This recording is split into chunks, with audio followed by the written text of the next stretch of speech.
Halo semuanya, kembali lagi bersama dengan gua sendiri di channel Alvaro Story tentunya.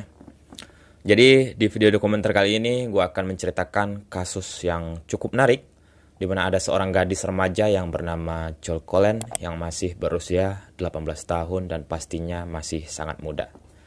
Di mana gadis ini dibunuh oleh mantan pacarnya pada saat mereka pergi berkemping di dekat pergunungan. Dan ya, ini bakal menjadi kasus yang menarik dan memiliki pertanyaan yang begitu banyak semenjak kematiannya. Dan yang pasti kita juga bertanya, kenapa laki-laki ini bisa membunuh gadis ini yang merupakan mantan pacarnya sendiri. Nah, sebelum kita bahas kasus ini, bagi kalian yang memiliki kisah yang menarik, jangan lupa tulis di kolom komentar atau di sosmed gua. Nanti pasti akan gue ceritakan kasus yang sudah kalian bagikan itu di video dokumenter selanjutnya. Dan kalau kalian suka dengan seputar kisah nyata atau cerita kriminal, jangan lupa subscribe dan share video ini ke teman-teman kalian semua agar channel ini semakin berkembang dan bisa menyajikan kisah-kisah yang menarik tentunya. Oke, seperti apa kisah kriminal kali ini? Langsung saja mari kita bahas dan inilah kasus Joel Cullen. 482. That's 110710. Yes, sir, and they have the car stopped at 10th and Grant. You might go by there first. Okay. Mungkin kita bahas dulu tentang latar belakang gadis ini guys, biar kita semuanya tahu tentang awal dari kisah dan kejadian kasus ini. Nah, dikenal sebagai Joel Cullen, dia ini lahir pada tanggal 29 Desember di tahun 1994. Tetapi di sini tidak disebutkan tempat di mana ia dilahirkan. Dan gue sebelumnya udah berusaha untuk mencari tentang latar belakangnya, dan yang gue temukan hanya tanggal, bulan, dan tahun lahirnya aja. Mungkin kasus ini tidak terlalu menghebohkan dan itulah sebabnya kasus ini tidak terpublish di semua artikel-artikel yang gue temukan. Dan yang jelas, dia ini pokoknya lahir di negara Amerika. Nah, awalnya Cullen ini menjalani kehidupan seperti orang-orang yang biasa yang ada di Amerika. Dan di masa sekolah menengahnya, ia juga dikenal sebagai gadis yang cukup populer karena dia memiliki kecantikan yang di atas rata-rata dibanding teman-temannya yang ada di sana. Terus Cullen ini juga mempunyai kebiasaan, di mana ia sering sekali mengecat rambutnya dengan bermacam warna rambut.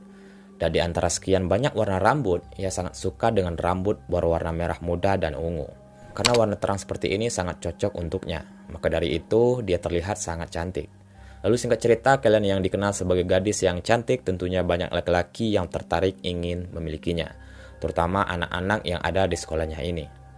Dan Cullen akhirnya bertemu dengan seorang anak laki-laki yang bernama Lauren Daniel Benner yang masih berusia 20 tahun yang juga merupakan teman sekolahnya. Dan tampaknya laki-laki ini sangat menyukai Cullen karena dia memiliki kecantikan yang memang luar biasa, cantiknya daripada teman-temannya yang ada di sekolah. Lalu setelah mereka berkenalan, si Benner ini mulai sering menghubungi si Cullen di setiap waktu kosongnya.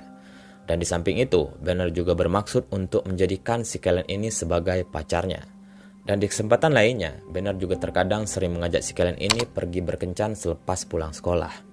Tentu hal itu membuat pertemuan awal mereka menjadi Benner semakin terobsesi ingin memilikinya. Dan tampaknya mereka juga seperti menikmati waktu pertama kali mereka berkenalan itu. Nah, karena ketertarikan si Benner ini semakin mendalam, si Cullen ini akhirnya berhasil diluluhkan dengan berbagai macam cara yang pastinya sangat tidak mudah untuk si Benner mendapatkannya. Namun ada suatu permasalahan ketika mereka sudah menjalani hubungan mereka setelah berpacaran. Di mana di balik keinginan si Benner ingin mendapatkan si Cullen, ternyata Benner ini juga memiliki sifat posesif yang berlebihan kepada si Cullen. Bahkan Benner juga sudah mulai berani mengatur kehidupan si Cullen ini guys. Benner terkadang juga pernah melarang Cullen untuk tidak terlalu sering menghabiskan waktu bersama teman-temannya.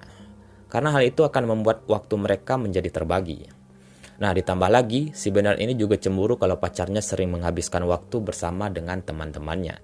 Karena selain cantik, Cullen ini ternyata juga mudah bergaul dengan temannya ataupun orang lain.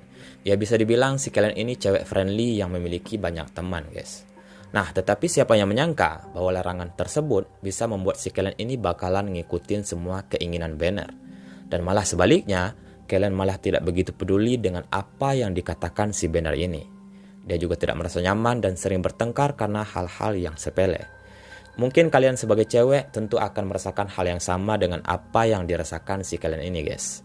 Karena selain terkekang, kalian juga menjalani hubungan seperti sedang menjalani hukuman penjara. Dan sesayang-sayangnya si cewek, mungkin dia bakalan ninggalin cowoknya ketika dia udah nggak nyaman lagi. Apalagi semuanya nggak dibolehin sama cowoknya, sama yang dilakukan oleh si Banner ini. Nah, kalau ada cewek yang masih mau sama cowok yang seperti itu sih memang di luar dugaan, guys. Lalu singkat cerita, si Kellen yang sudah mulai melihat si Banner yang makin menjadi-jadi, dia kemudian memutuskan untuk mengakhiri hubungannya dengan si Banner ini, guys. Tetapi apa yang terjadi ketika si Kellen ingin memutuskan pacarnya, Banner malah menolak putusan dari si Kellen. Dan yang lebih parahnya lagi, Banner tiba-tiba ingin bundir kalau sampai hubungan mereka berakhir. Karena Kellen merasa takut akan hal itu bakal terjadi, maka dari itu hubungan mereka akhirnya tidak jadi diputuskan. Dan pastinya si Kellen ini akhirnya terpaksa menjalani hubungan yang tidak harusnya ia inginkan. Nah, selain memberikan ancaman, Banner ini secara tidak langsung sudah berhasil menghentikan apa yang dikatakan si Kellen ini. Lalu, seiring berjalannya waktu, hubungan mereka hari-harinya menjadi berantakan dan selalu bertengkar dengan hal-hal yang tidak masuk akal. Tetapi pertengkaran kali ini, Kellen lagi-lagi ingin memutuskan hubungan mereka. Nah, anehnya si Banner ini tiba-tiba berubah begitu saja dari yang tidak mau berpisah, dan sekarang dia akhirnya mau berpisah begitu saja.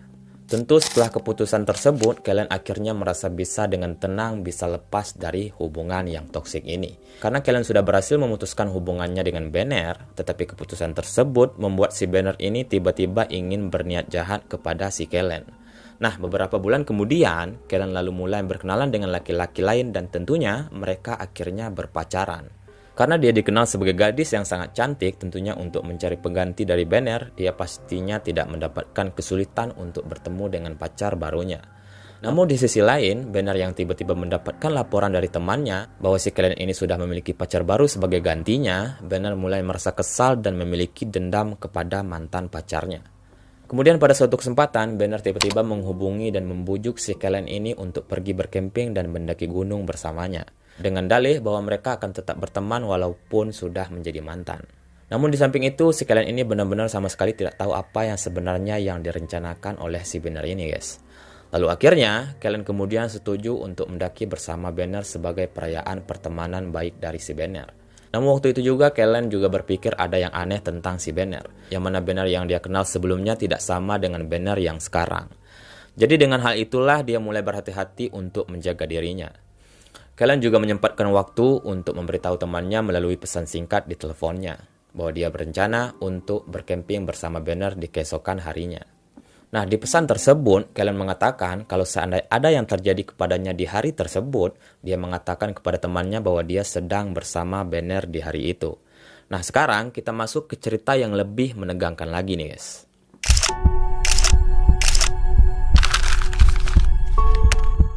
Pada tanggal 30 Agustus di tahun 2015, Kellen dan Banner kemudian mulai pergi untuk mendaki gunung bersama ke daerah Pinhoti Trail di Chia State Park di sebuah perdesaan Alabama. Dan selain itu, Kellen juga tidak lupa untuk membawa anjing kesayangannya yang bisa menemaninya dalam perjalanan bersama si Banner. Nah, singkat cerita, pada saat mereka sudah sampai di sana, Banner lalu memposting foto si Kellen ini di halaman Instagramnya, di mana dia mengunggah 3 foto Kellen pada pendakian terakhir mereka bersama. Dengan foto terakhir tersebut, Kellen sedang berdiri di sisi tebing dengan punggungnya menghadap ke kamera. Dan yang perlu kita tahu, foto ini merupakan foto sebelum Kellen tewas dibunuh oleh si Banner beberapa menit kemudian. Nah, pada kejadian tersebut, Banner menembak si Kellen sebanyak 2 kali dengan senpinya. Di mana sebelumnya Banner ini menembakkan peluru pertamanya ke bagian belakang kepalanya. Dan tentunya membuat Kellen terjatuh setelah terkena tembakan pertamanya itu. Dan tak lama setelah itu, Banner kemudian membalikkan badan Kellen yang sudah terjatuh dan menembaknya lagi di antara kedua matanya. Hingga tembakan kedua membuat Kellen kemudian tewas di tempat itu juga. Tapi sebenarnya, Banner ini masih belum puas melihat mantan pacarnya yang sudah terbunuh di sana. Dia kemudian mendorong jasad si Kellen dari tebing setinggi 40 kaki. Bisa dibilang ketinggian itu cukup tinggi untuk meremukkan tulang manusia, guys. Nah, tak lama kemudian, Banner yang masih merasa bingung dengan apa yang sudah dia lakukan kepada mantan pacarnya di kejadian sebelumnya, dia akhirnya memutuskan untuk pergi ke mobilnya dan menelpon 911 untuk mengakui kejahatannya. Di panggilan tersebut, dia juga sangat berani mengatakan dan mengakui bahwa dia sudah membunuh mantan pacarnya di dekat Gunung Chia. Bahkan, dia juga mengatakan kepada polisi untuk segera menangkapnya di sana. Dia juga mengatakan kepada polisi bahwa dia akan menunggu polisi di tempat kejadian tersebut. Namun di sisi lain dia juga telah menyesali apa yang sudah dilakukan kepada mantan pacarnya ini guys. Di tempat kejadian tersebut dia juga mulai mengingatnya kembali tentang penembakan yang sudah dia lakukan sebelumnya. Karena tidak semua orang yang sudah melakukan pembunuhan, mereka akan tampak seperti orang yang tenang begitu saja. Tetapi malah sebaliknya, mereka pasti akan dihantui oleh kejadian-kejadian yang mengerikan pada saat mereka melakukan hal kejahatan tersebut. Nah, sementara polisi yang sedang bertugas di sana, mereka dengan cepat mengevakuasi jasad Kellen di tempat TKP tersebut. Tentu tidak butuh waktu yang sangat lama untuk mereka menemukan jasad yang ada di sana. Sedangkan si Banner yang masih berlumuran bercak merah yang masih tetap di sana, dia akhirnya ditangkap polisi tanpa perlawanan apapun. Hingga dia akhirnya dibawa ke kantor polisi untuk dimintai keterangan dan diinterogasi mengenai kasus ini. Namun ada masalah pada saat dia diinterogasi nih guys. Banner malah membolak-balikkan fakta tentang kasus ini. Dia juga mulai menyalahkan kejadian itu semua bahwa kejadian itu salah mantan pacarnya yang sudah membuatnya ingin berniat untuk menghabisinya. Dia juga mengatakan bahwa dia tidak ingin melihat si Kellen ini dimiliki oleh siapapun terkecuali dirinya sendiri. Dan itulah sebabnya dia berniat untuk menghabisi si Kellen ini guys. Di interogasi yang lain, Banner malah mengaku tidak bersalah di ruangan tersebut. Sedangkan di telepon sebelumnya, tanpa dia sadari, dia sudah mengakui pembunuhan Kellen ialah pelakunya dia sendiri. Nah, karena itu merupakan alasan yang tidak masuk akal, jadi pihak berwenang akhirnya memutuskan untuk tidak memperpanjangkan investigasi kasus tersebut. Yang mana dalam kasus ini, sudah jelas pelaku utamanya ialah si Banner yang sudah membunuh mantan pacarnya yang masih berusia 18 tahun. Selanjutnya kita masuk di tahap persidangan.